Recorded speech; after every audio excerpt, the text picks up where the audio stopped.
I'm not sure if because of the holiday, the comics aren't going to be coming out on Thursday this week, but Wednesdays are when we celebrate New Comic Day on ML Miller Frights. So let's check out what's new in horror in comic shops this week, whenever it shows up on the stands.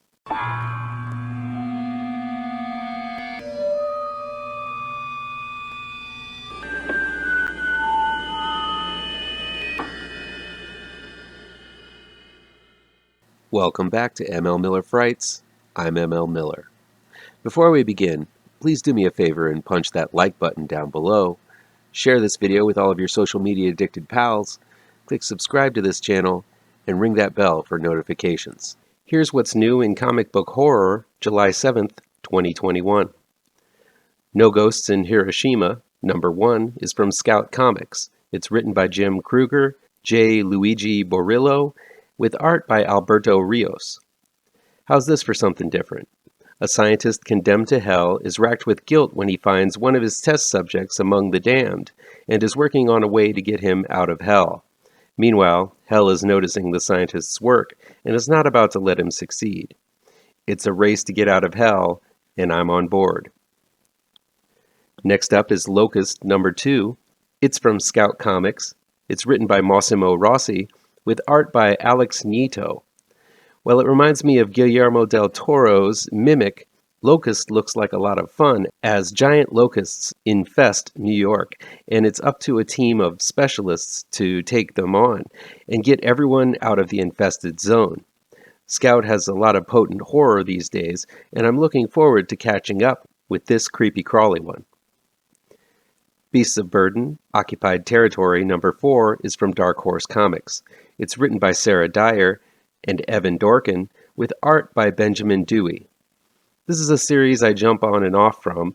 It's about a pack of anthropomorphic dogs who get into high-stakes and sometimes horrific adventures together. In this series, the pack take on ancient Asian folklore such as an Oni demon god, spider queens, and hopping vampires.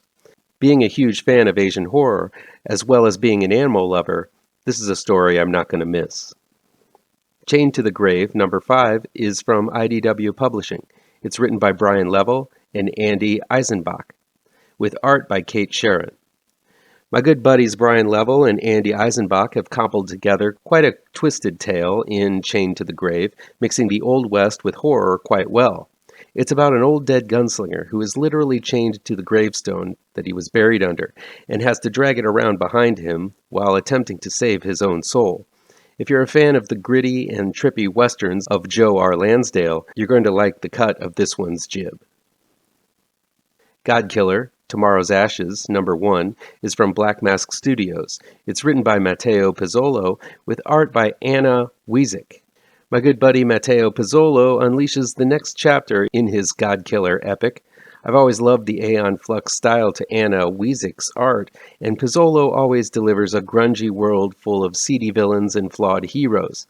I'm looking forward to what seeps out of Pizzolo's skull for this new series. The Lot, number 1, is from Bad Idea Comics. It's written by Marguerite Bennet, with art by Renato Guedes. Bad Idea Comics may be going under, but it's releasing some decent horror-themed books on its way out. The Lot seems to be about a cursed movie, lost and found, and the horrors that it unleashes once watched. I loved cursed film stories, so this one has my interests rightly piqued. Sleigh Bells number 1, from Bad Idea Comics, is written by Zeb Wells, with art by Dave Lafuente. Here's another Bad Idea joint. This one is Zeb Wells writing a wonky tale of revenge when 2 hunters in a country town accidentally shoot Santa's reindeer, causing St. Nick to snap and go on a revenge-fueled murder spree. While it sounds very similar to Jerry Duggan and Brian Posehn's The Last Christmas series from a few years back, I'll give it a go, as I always love me some Yuletide carnage, even if it's occurring in July. The Conjuring, The Lover, number 2, is from DC Comics. It's written by Rex Ogle, David Johnson, and Che Grayson, with art by Dave Johnson, Gary Brown, and Juan Ferreira. I wasn't blown away by the first issue of The Conjuring the Lover. Then again, I didn't particularly like The Devil Made Me Do It either. But the best part of issue 1 was the backup story by Scott Snyder and I'm hoping the backup in this one continues the trend. Skybound X, number 1, is from Skybound Image Comics. It's written by Robert Kirkman, Chris Dingus, James Herron, and Tilly Walden, with art by Ryan Otley, James Herron, and Matthew Roberts. Robert Kirkman's answer to the weekly Shonen Jump series is launched this week with a story called Rick 2000 that follows The Walking Dead's Rick Grimes alone against the zombie hordes. There's also a feature focusing on the Clementine character from the Walking Dead video game, and a short set in the Manifest Destiny universe, as well as one from the Ultra Megas universe. While it is going to highlight a lot of the Skybound books, this one seems to be very much geared towards horror fans, so you might want to pick it up. Extreme Carnage number 1 is from Marvel Comics. It's written by Philip Kennedy Johnson with art by Manuel Garcia. I guess Carnage is the closest thing to horror we're getting from Marvel these days. The homicidal maniac gets his own event series here with Flash Thompson as Anti-Venom and other offspring of Carnage taking on the homicidal symbiote. Maybe some decent mayhem will come out of this. I'm not completely sold on Philip Kennedy Johnson's work, but maybe he'll offer a good take on the character this time around. The Nice House on the Lake number 2 is from DC Comics. It's written by James Tynion IV with art by Alvaro Martinez Bueno. While I don't know exactly what to expect, the first book of The Nice House on the Lake really did surprise me as it mixes end-of-the-world conspiracy with aliens and all sorts of weird phenomenon. A talented group of people has been gathered in a safe house to watch the world burn, but it doesn't look like they are going to idly sit by. Can't wait to see the drama unfold now that the mysterious benefactor's intentions have been revealed in the first issue. Finally, we have Nocterra number 5 from Image Comics. It's written by Scott Snyder with art by Tony S. Daniel.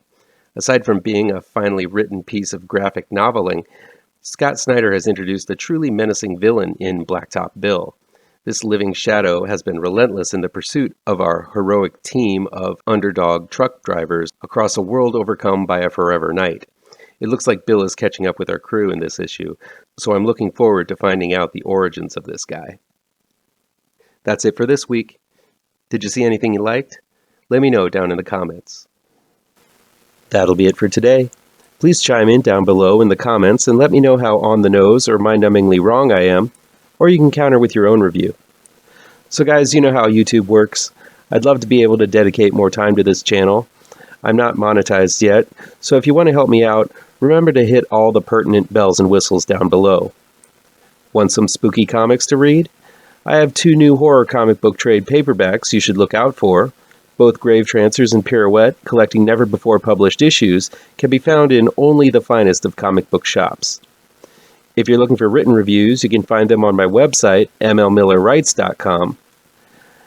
If you really want to show your support, I also have a Patreon page at mlmiller. Look for the link to my Patreon page down below. Thank you so much for your time, and take care.